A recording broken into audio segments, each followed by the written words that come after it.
바울은 늘 서신서를 기록할 때면 앞부분에 이런 말을 쓰곤 했습니다.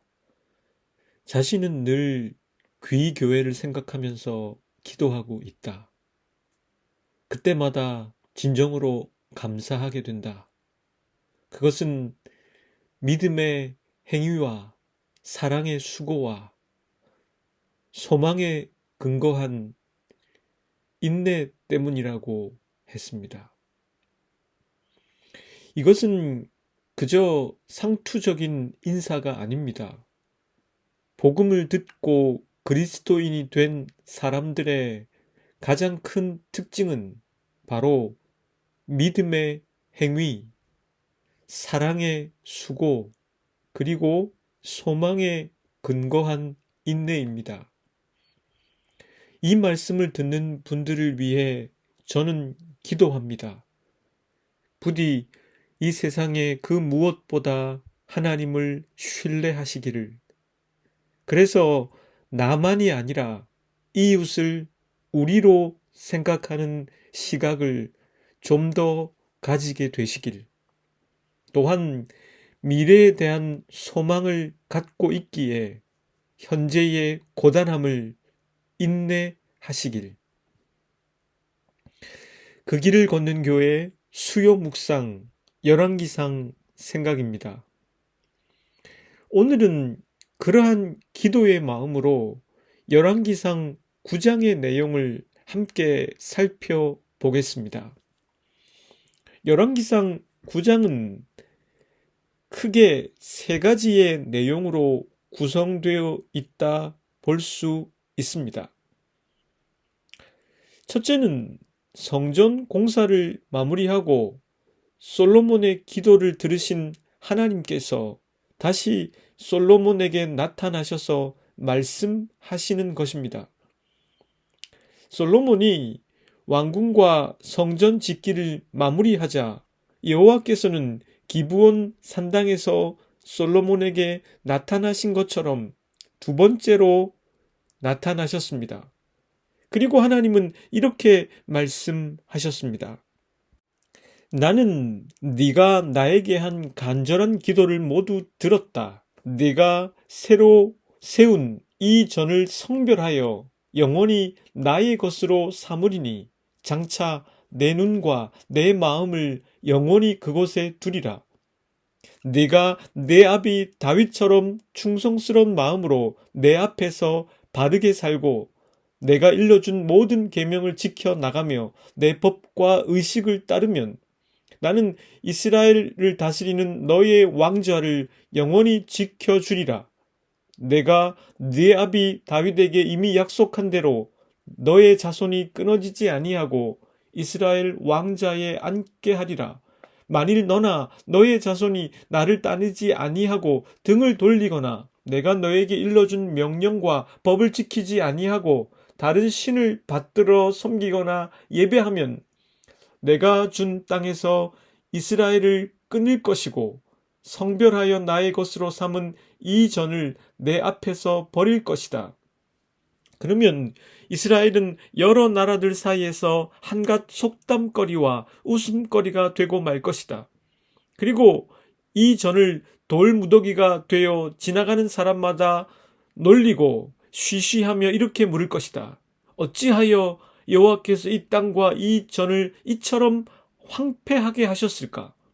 그러면 누군가 대답하리라.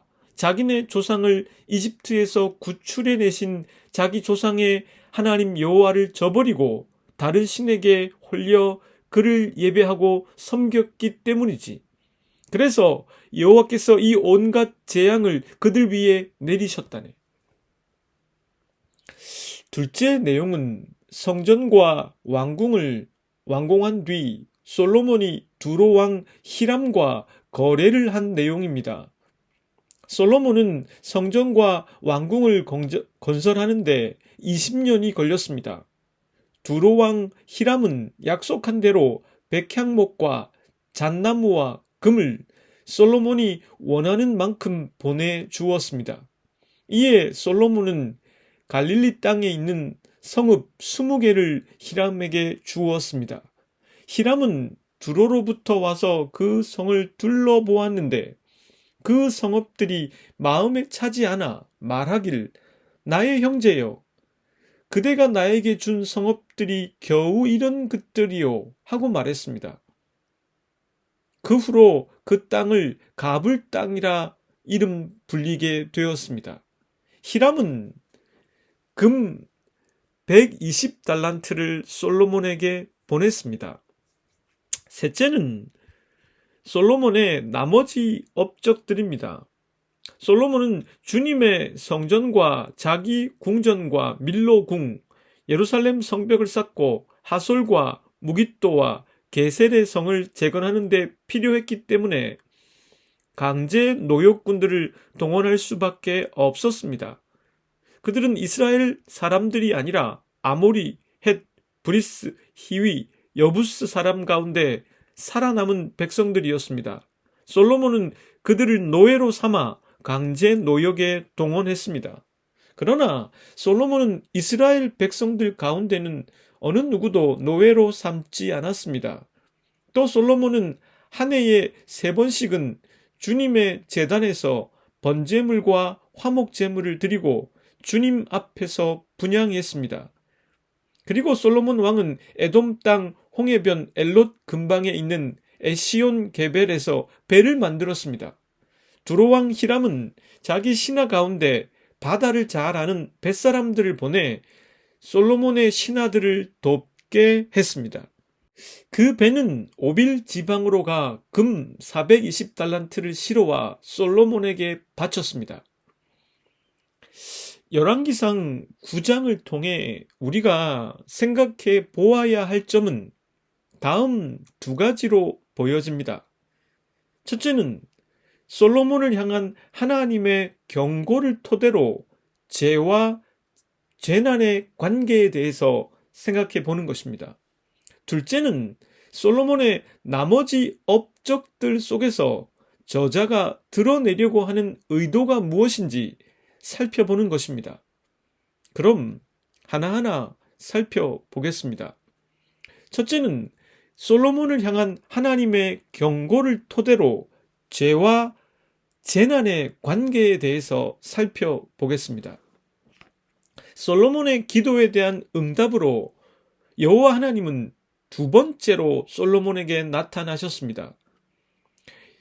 이때 여호와께서 솔로몬에게 하신 말씀은 당근과 채찍이라고 정리할 수 있겠습니다. 그것은 철저하게 신명기적 말씀에 근거하는 것으로 요약하면 하나님의 율법에 순종하면 복을 받을 것이고 그 율법에 순종하지 않으면 혹독한 대가를 치를 것이라는 말씀이었습니다. 채찍의 경우에는 좀 더 구체적으로 그것이 속담거리와 이야기거리가 되어 계속 회자될 것이라고 경고하셨습니다. 우리는 역사를 통해 워터게이트나 워털루와 같은 사건을 기억하고 있습니다. 이제 하나의 속담이 되어버린 것 같이 이스라엘과 솔로몬을 이은 왕들이 하나님을 경외하고 그분의 율법에 순종하지 않을 때 그들의 이야기는 두고두고 웃음거리, 속담거리, 이야기거리가 되게 하겠다고 하셨습니다.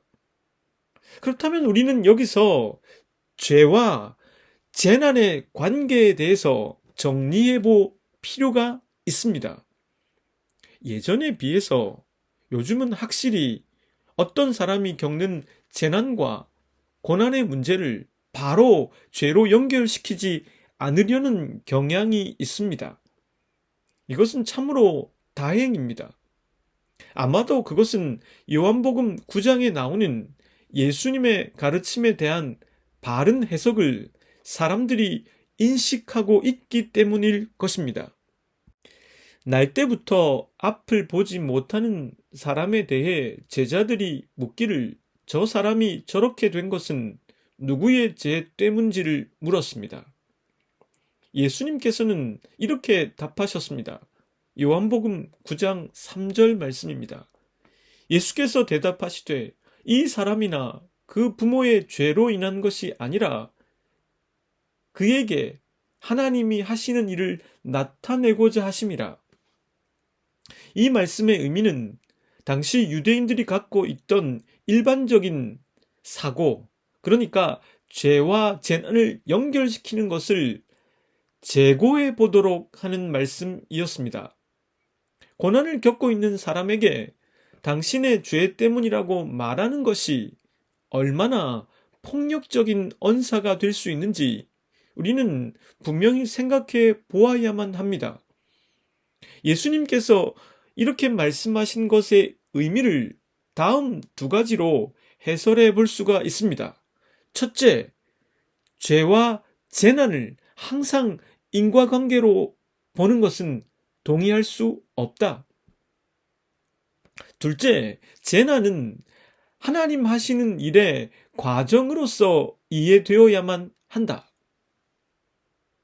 이렇게 놓고 본다면 이 말씀을 그렇다고 해서 죄로 인해서 재난을 겪는 경우가 아예 없다는 뜻도 아님을 알게 됩니다. 하나님께서 하시는 일은 우리를 구원으로 이끄시는 것입니다. 진정한 삶의 길에 우리가 순종할 수 있도록 돕는 것입니다.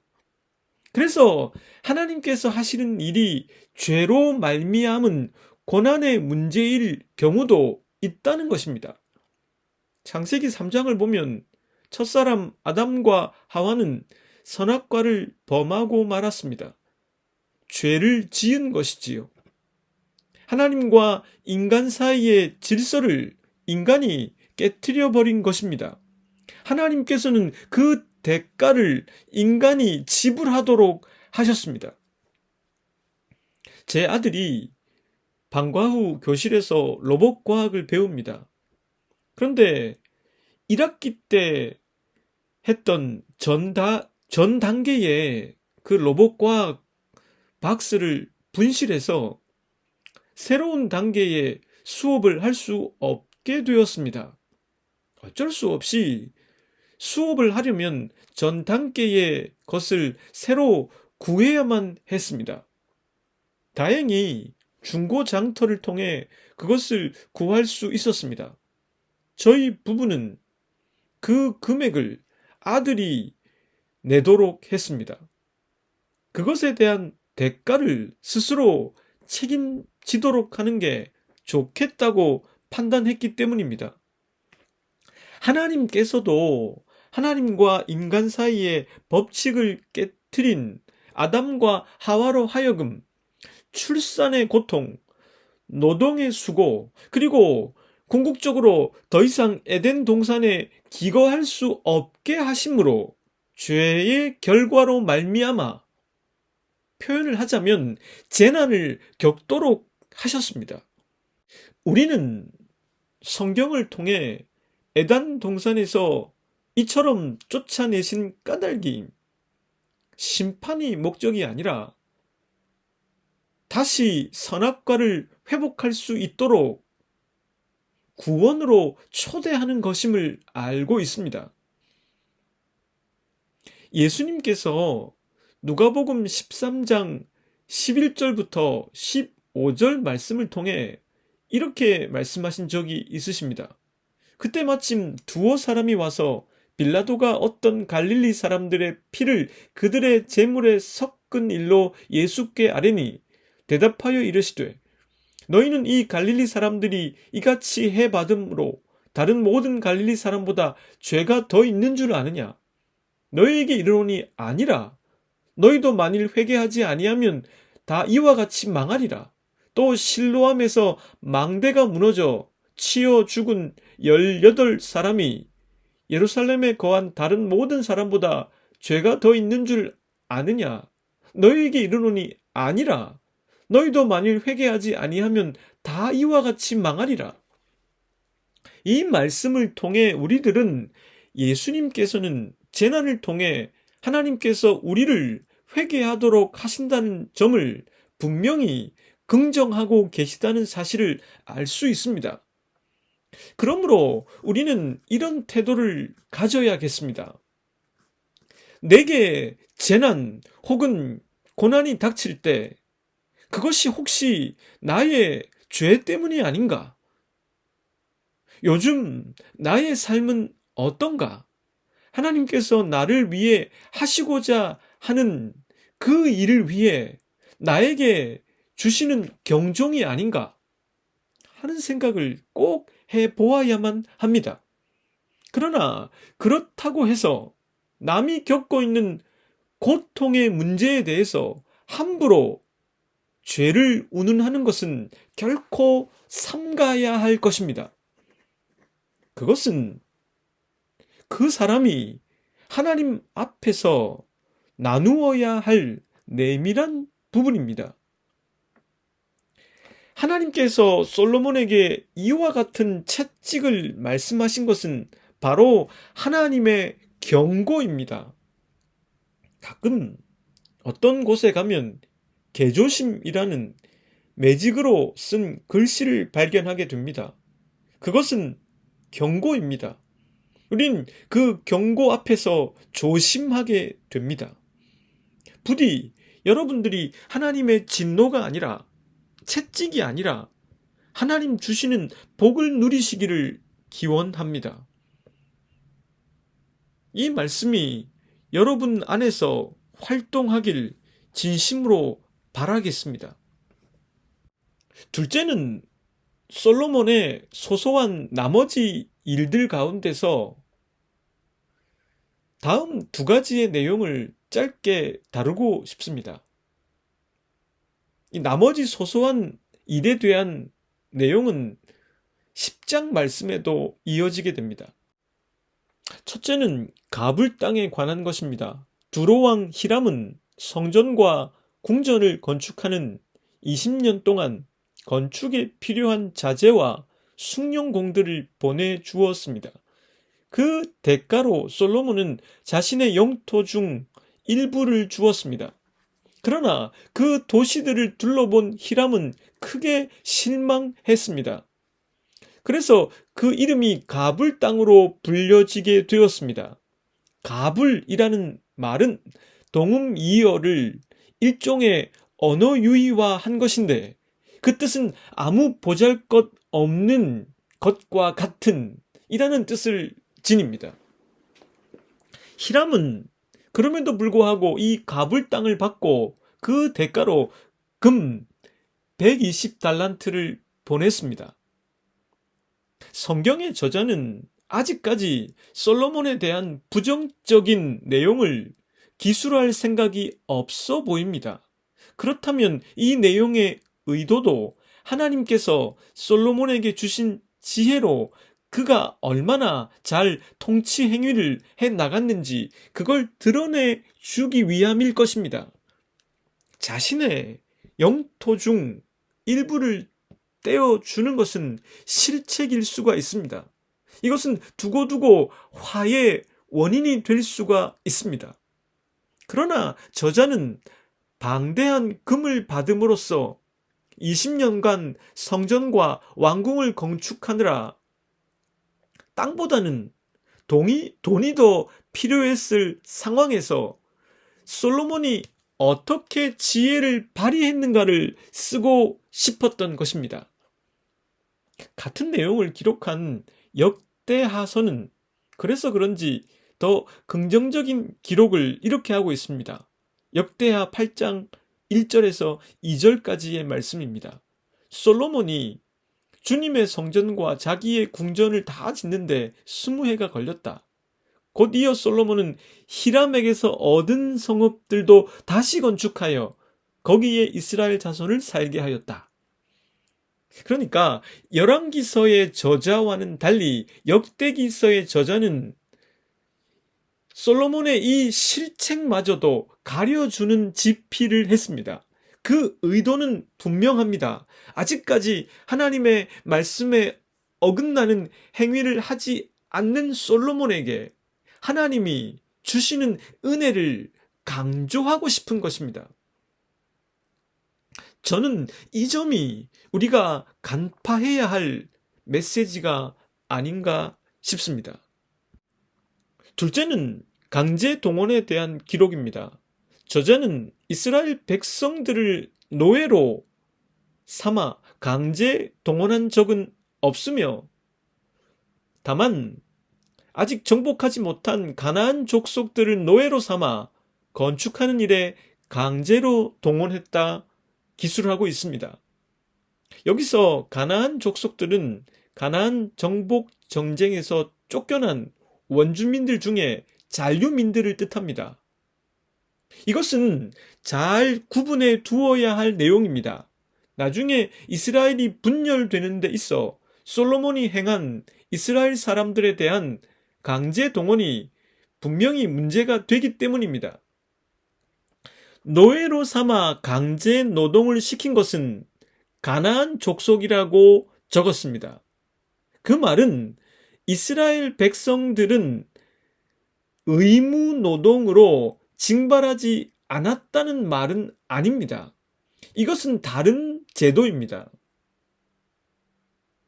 그러니까 가나안 족속은 노예로 삼아 강제 노동으로 동원했고, 이스라엘 백성들은 성전과 궁전을 짓는다는 국가의 중대사 앞에 의무 노동으로 징발했다는 뜻입니다.